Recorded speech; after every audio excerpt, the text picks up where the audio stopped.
तो ध्यान से देखो इस तस्वीर को, क्या तुम्हें इसमें भेड़िए दिख रहे हैं? अगर नहीं दिख रहा तो आप दिख जाएगा, क्योंकि मैं आज आप लोगों को बताने वाला हूँ मार्टिन स्कॉर्सेज़ी की नई picture killers of the flower moon की रियल स्टोरी के बारे में। और ये स्टोरी सच बताऊँ तो बहुत ज़्यादा डार्क है, और ये मूवी उससे भी ज़्यादा डार्क होने वाली है। तो आप देख रहे हो द नॉटी बॉट एंड शुरू करते हैं अपना बकवास।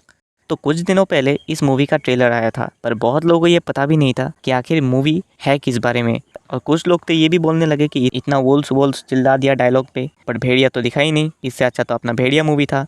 खैर, अब ये सब फालतू की बकचोदी बाद में करेंगे, पहले वीडियो को आगे बढ़ाते हैं। तो ये फिल्म एक्चुअली पे बेस्ड होने वाली है एक ट्रू इंसिडेंट के ऊपर, जो था दी ओसेज मर्डर स्टोरी।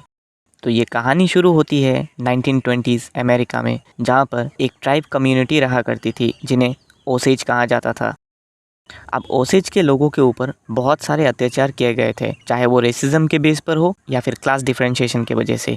और इसी वजह से अमेरिकन गवर्नमेंट ने उन सारे ओसेज लोगों को एक अलग जगह दे दिया उनके रहने के लिए। पर वो जगह इतना ख़राब था कि उसमें ढंग से एग्रीकल्चर भी नहीं किया जा सकता था। और तभी ये जितने भी सारे ओसेज के लोग थे, उन्होंने गवर्नमेंट के साथ एक एग्रीमेंट किया, अगर इतना ख़राब ज़मीन में वो लोग रह रहे हैं तो उस ज़मीन में जो भी चीज़ें मिलेंगी उन सब पे उन्हीं का राइट होगा। और गवर्नमेंट ने ये बात मान लिया।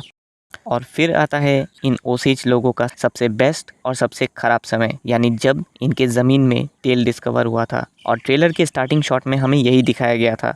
तो धीरे धीरे ये ओसेज कम्युनिटी अमीर होने लगी, और कुछ ही सालों बाद ये इतने अमीर हो गए कि अमेरिकन सर्वेंट्स भी इनके घर में काम करने लगे। पर ये चीज़ तो हम सबको पता है कि आज के दिन में भी जहाँ पे तेल होता है वहाँ पे लड़ाई भी होती है, और बहुत सारे अमेरिकन्स का नज़र इन ओसेज के लोगों पर पड़ने लगा। और अगर तुमने ट्रेलर देखा होगा तो एंडिंग में हमें कुछ लोगों की फ़ोटोज़ दिखाई जाती है। तो ये एक्चुअली एक फैमिली का फ़ोटो है, और ये उस समय का सबसे अमीर फैमिली माना जाता था ओसेज कम्युनिटी में। और यही फैमिली इस कहानी का सबसे इम्पॉर्टेंट पार्ट है, क्योंकि यही से सारी डार्क चीज़ें शुरू होती है।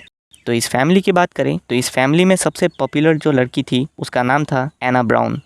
तो 1921 में एक दिन एना अचानक लापता हो जाती है, और अगले एक हफ्ते तक उसका कुछ अता पता नहीं रहता। फिर एक हफ्ते बाद उसकी डेड बॉडी एक सुनसान जगह में मिलती है जो पूरी तरीके से सड़ चुकी थी। और बाद में पता लगता है कि उसके सर पे किसी ने गोली मार दी थी। ट्रेलर को अगर तुमने ध्यान से देखा होगा तो इस सीन में जो एक डेड बॉडी दिखाया जाता है, ये मोस्ट प्रोबेबली एना ब्राउन का डेड बॉडी होगा। और इसी हादसे के बाद और भी मर्डर्स होने शुरू हो जाते हैं। एना ब्राउन की फैमिली में उसकी दो बहनें थी, मॉली ब्राउन और रीटा ब्राउन, और उनकी माँ भी उनके साथ थी। पर कुछ दिनों बाद उनकी माँ भी चल बसी एक अजीब सी बीमारी की वजह से, और यही सेम बीमारी कुछ और भी ओसेज के लोगों में होने लगी, जिनके वजह से वो भी मारे गए। और करीब एक साल बाद रीटा ब्राउन, जो एना ब्राउन की बहन थी, उसके घर में एक सुबह जोरदार ब्लास्ट होती है, और वो, उसके हस्बैंड और उसके सर्वेंट सब मारे जाते हैं। ट्रेलर को अगर तुमने ध्यान से देखा होगा तो एक घर पे आग लगने वाला सीन दिखाया जाता है, और ये मैं डैम श्योर बोल सकता हूँ कि यही इंसिडेंट होगा।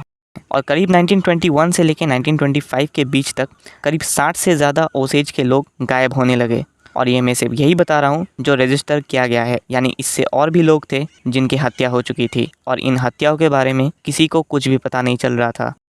तो फाइनली जब ये सारे बात गवर्नमेंट के कानों पे पड़ती है, तभी गवर्नमेंट ने इन मर्डर्स का इन्वेस्टिगेशन करने के लिए एक स्पेशल डिपार्टमेंट को खोल दिया, और उसे आज के टाइम पे हम फेडरल ब्यूरो ऑफ इन्वेस्टिगेशन के नाम से जानते हैं, यानी FBI। इस पूरे इन्वेस्टिगेशन को हैंडल किया था टॉम व्हाइट नाम के एक ऑफिसर ने।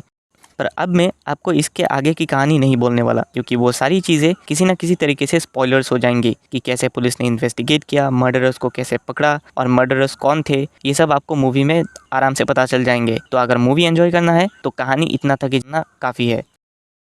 और शुरुआत में मैंने आप लोगों को कहा था कि एना ब्राउन की दो बहनें थी, जिनमें से एक की तो बॉम्ब ब्लास्ट में मौत हो जाती है, और दूसरी मॉली ब्राउन जो थी वो जिंदा थी, और वही इकलौती थी जो लास्ट इस फैमिली में बची थी। तो इसमें ये रोल प्ले कर रही है लिली ग्लैडस्टोन, और लियोनार्डो डिकैप्रियो उसके हस्बैंड अर्नेस्ट बखार्ट का रोल प्ले करने वाले हैं। तो ये मूवी एक्चुअली हमें ह्यूमन ग्रीड को दिखाने वाली है, और इसके वजह से लोग किस हद तक जा सकते हैं ये भी दिखाने वाली है। और ये सोच के आपको और भी डर लग जाएगा जब आपको पता चलेगा कि ये एक्चुअली में असली कहानी है। तो यही वजह है कि मैं मार्टिन स्कॉर्सेज़ी को एक मास्टरपीस डायरेक्टर मानता हूँ। और हाँ, मेरा एक दोस्त भी है जिसने मार्टिन स्कॉर्सेज़ी से इंस्पिरेशन लेके एक ज़बरदस्त शॉर्ट फिल्म बनाई है the lost in the world नाम से। अगर तुम चाहो तो इसको जाके चेकआउट कर सकते हो, लिंक डिस्क्रिप्शन पे दिया हुआ है। Till then, bye bye.